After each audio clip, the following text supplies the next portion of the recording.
What is up, Ninja? Ojo over here from Player Essence, and welcome to another Nintendo Switch and gaming news video. Today we have some awesome information for you guys. Like always, so let's go ahead and get right into it. Persona 5 worldwide shipments top 2 million units worldwide. Another sales milestone for the latest entry in the Persona series, and shoutouts to Gamatsu for the article. So total shipments for Persona 5 have topped more than 2 million units worldwide, Atlus has announced. Now, Atlus notes that Persona 5 has earned critical acclaim since its initial launch, receiving recognition and awards from media outlets and fans. Most recently, Persona 5 has been nominated in 4 categories for the Game Awards 2017, which will be held on December 7th, and I'm going to be live streaming that as well. And this is including Game of the Year, Best Art Direction, Best Score/Music, and Best Role-Playing Game. Some other awards include Japan Game Awards 2015 Future Division Award, PlayStation Awards 2016 Gold Prize,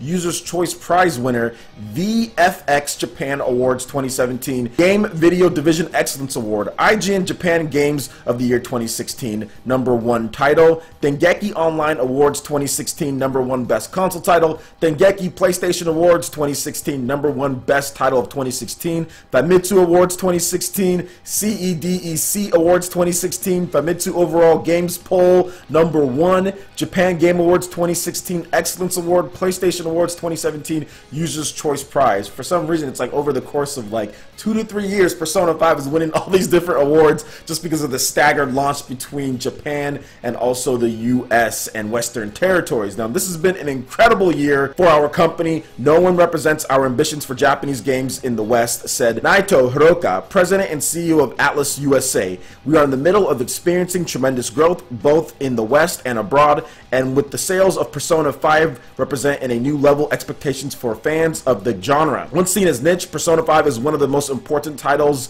this year. Proving interest in this category is expanding. We look forward to delivering more incredible games to our fans next year. Persona 5 first launched for the PlayStation 4 and PlayStation 3 in Japan in September 2016, followed by the Americas and Europe in April 2017. So this is really good to see this, and he's right, absolutely. Japanese RPGs are definitely making a little bit of a comeback. Still not up to the level of what they used to be. I think like in the mid-90s, early 2000s, Japanese RPGs could potentially sell a lot more, with Final Fantasy kind of leading the way, and just to other RPGs as well. But I think that it's going to be making a little bit of a comeback here and there with Persona. You also have Nier. There's also other games that have come in with the Japanese influence that are doing well worldwide when it comes to things. And when they finally decide to start supporting the Nintendo Switch more when it comes to stuff, we got Shin Megami Tensei, we got other Japanese RPGs that are coming. We're going to see a lot of sales. Obviously, the sales leader when it comes to Japanese RPGs is Pokemon. That always sells the most, pretty much.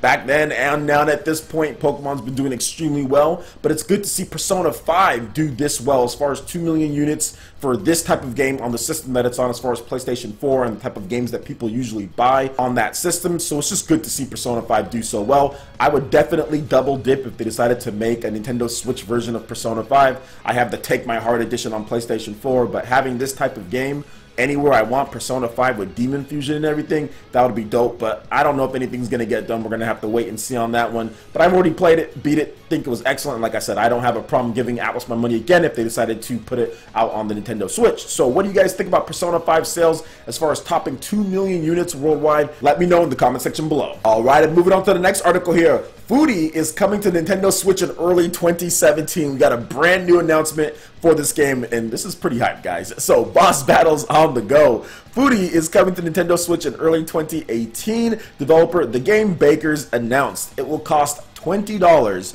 The Switch version of Furi will include all of the content that has been released across the other versions of Furi, as well as further optimization, bug fixes, and other tweaks that have been done over the past few months. Furi first launched for the PlayStation 4 and PC in July 2016, followed by the Xbox One in that October. And there's also a Switch announcement trailer that you guys are seeing right here. And this game is super fun. Pretty much every single battle is like in-depth, kind of like boss battle type of way, and I think it perfectly fits on the type Go gaming if you want to just go out there, take down a couple bosses in a run, and then kind of put it right back. I actually played it on the PlayStation 4 and I thought it was cool. Just other games came out at the time that I was playing it, so yeah, you know, whatever. I just kind of stopped playing it, and I think it was like a PlayStation Plus game that I got for free or something like that. But I'd be totally down to have this type of game on the Nintendo Switch. It'll be interesting to see if they implement HD Rumble, because this game has all sorts of like magic that you're dodging and that you're doing. You have a sword that you're slashing people up. There could be cool HD Rumble built into it, and I think that it's a game with the art style and kind of what they're going for this type of title. It fits the Nintendo Switch so well. Heck, even the color scheme fits the Joy-Cons as far as the neon ones that you get, man,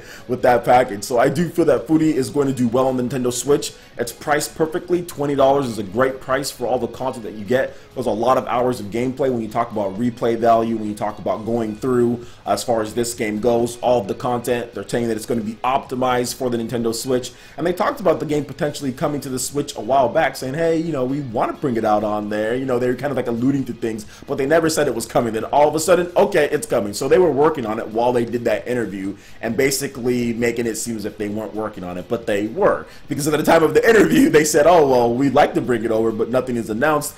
But there's no way that they turned it around that fast. Or maybe they did. Either way, they're working on the game right now, and it's coming out early 2018. So it's going to be cool to see this type of game on the Nintendo Switch, because I think Nintendo fans are really going to like the action, the hack and slash, the boss battles. It's really cool. So what do you guys think about Furi coming to Nintendo Switch in early 2018? Let me know your thoughts in the comment section below. Alright, and moving on to the last article here. Monolithsoft's president wants Xenoblade Chronicles X on the Nintendo Switch. So is a port of the 2015 released open world action RPG a possibility?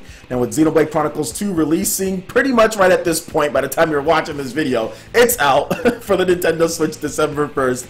Monolithsoft president Tetsuya Takahashi has told 4Gamer.net he would like to see a Nintendo Switch version of Xenoblade Chronicles X, which was released for the Wii U in April 2015 as far as Japan goes, and December 2015 in North America and Europe. Here was what 4Gamer had to say to Mr. Takahashi as far as their question. Is there a chance that we'll be able to play Xenoblade Chronicles X on other hardware in the same way that Xenoblade Chronicles 1, which was released for the Wii, then later released as a new Nintendo 3DS title? Tetsuya Takahashi had this to say. Personally, since there are times that I happen to want to play Xenoblade Chronicles X, I get the feeling that it would be nice to play on the Nintendo Switch. That is something I think about while discussing user demands and future plans with Nintendo. So it looks like he wants to bring it over, but it's just all depending on things, guys. And I'm going to give you my complete honest opinion as far as what I think about this. You guys know about my channel here. I love RPGs. Monolithsoft is tied probably with Intelligent System as my favorite game developers in the whole industry. I love these two, and I honestly think that if you want to play Xenoblade Chronicles X, if they're going to do it, it needs to be something that's down the line. It doesn't need to be something that is so close to Xenoblade Chronicles 2, and it needs to be done right. If you're going to do it, you got to do it in a double pack. You got to do it in a double pack with Xenoblade Chronicles, the original, kind of remade, then also Xenoblade Chronicles X. If you just release that game just by itself at this time, I really think it's going to get outshined and outclassed by Xenoblade Chronicles 2 in addition to Xenoblade Chronicles.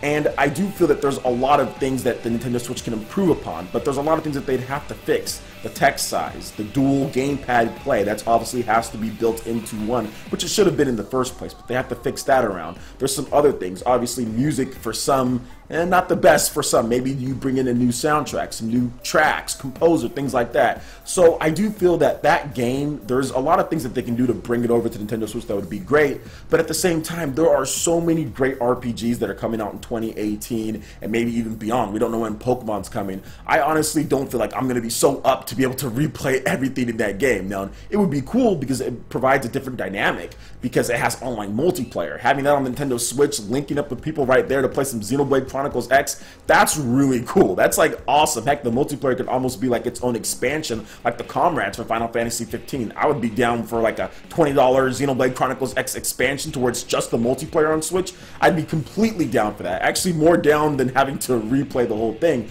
But I have to think about people outside of myself. Obviously, there are people who have a Nintendo Switch that haven't played Xenoblade Chronicles X and are hoping for a port. So it would be good for them. But for me, I've already played through the game so much. I pretty much 100%ed everything. And I'm looking forward to playing Xenoblade Chronicles 2, and I'm looking forward to playing the new RPGs that are coming out. I'm looking forward to playing like Shin Megami Tensei 5 and Valkyria Chronicles 4 and Pokemon and Project Octopath. There are so many other cool RPGs that are coming. Heck, Dragon Quest XI, we still need to get that game. I just don't know where it would fit in and when they would do it, because they are working on a brand new project as far as for the Nintendo Switch. And when's that going to come out? I'm looking forward to seeing what that is. So for me, how did I miss Fire Emblem? Fire Emblem 2018. There's a new Fire Emblem game coming out next year too, guys.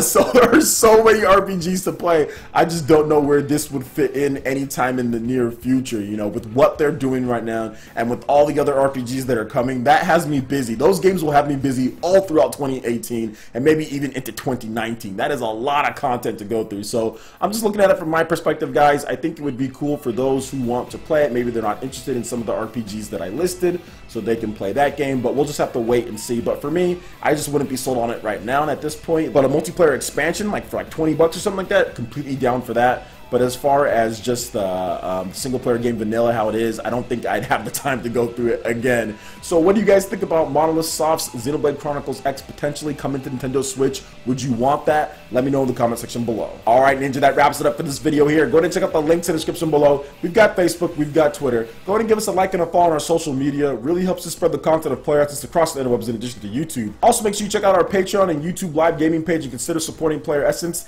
When you do so, it gets you access to all sorts of cool benefits, perks, emotes, and more. So check out the link in the description below and consider supporting Player Essence right here on YouTube. Hit that like button if you did like this video. Lets me know you guys want more content like this going forward in the future. And subscribe to Player Essence for the latest RPG, Japanese, and Nintendo gaming news. Thank you so much for watching, and we'll catch you for the next video. Peace.